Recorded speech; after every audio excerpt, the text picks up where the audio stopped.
আমাদের সিলেটে আগমন করেছিলেন। আমাদের সিলেটে কয়েকজন মুসলমান ছিলেন, এর মধ্যে আপনার গোরগোবিন্দ ছিল হিন্দু, ঠিক না? আপনার ভয় পান নাকি? আপনি ভয় পান নাকি? আজকে চলবে, দেখা যাবো শাহজালালের উত্তরসূরি কেমন জোর আছে। বাজান, আমাদের সিলেটে গাজী বুরহানুদ্দিন রহমতুল্লাহি আলাইহি একমাত্র মুসলমানদের মধ্যে ধনাত্ম ব্যক্তি ছিল।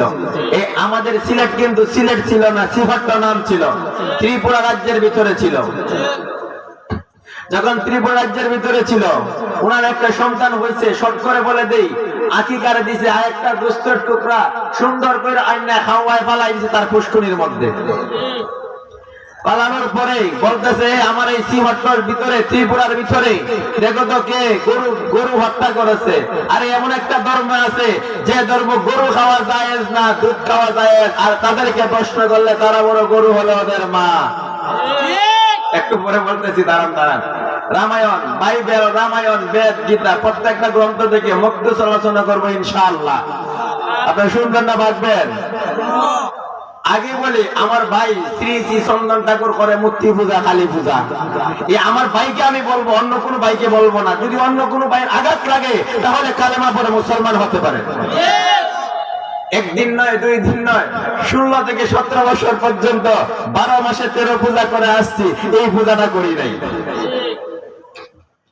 আমার বাজান হযরত শাহজালাল রহমাতুল্লাহি আলাইহি মদিনা তাওয়াফ করতেছেন, মদিনা ঘুরাইতেছেন।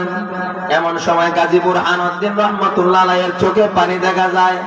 কিরে পাগল, তোর বাড়ি কই? তোর চোখে কেন পানি? আল্লাহু আকবার। আমার চোখে পানি, আমি কত জায়গায় বিচার দিলাম, বিচার করার মতো লোক নাই। আমি যার কাছে বিচার দেওয়ার জন্য আসছি, আমি তার কাছে বিচার দিব। আরে বলো না, আমার কাছে বলো না, দেখি আমি সমাধান করতে পারি কিনা। আমি তো আর সুদ খাওয়া আর ঘুষ খাওয়া মাতবন না। হযরত শাহজালাল রহমাতুল্লাহি আলাইহি বলেন, এ পাগল, আমার কাছে বলো। যখন সুন্দর করে বলতে আরম্ভ করলো, শাহজালাল ডাক দিয়ে বলে, বাগনা হে শাহপরাম, তুমি কি সেই বিচার করতে যাইবানি? সেই নিশান উড়াইতে, কালেমার নিশান উড়াইতে যাইবানি? কয় যাবো, চলো। আগে বিমান ছিল না, পাইলট ছিল না, কোনো কিছু ছিল না। হয়তো জাহাজে আইতে হইতো, না হয় আপনার স্টিমারে আইতে হইতো।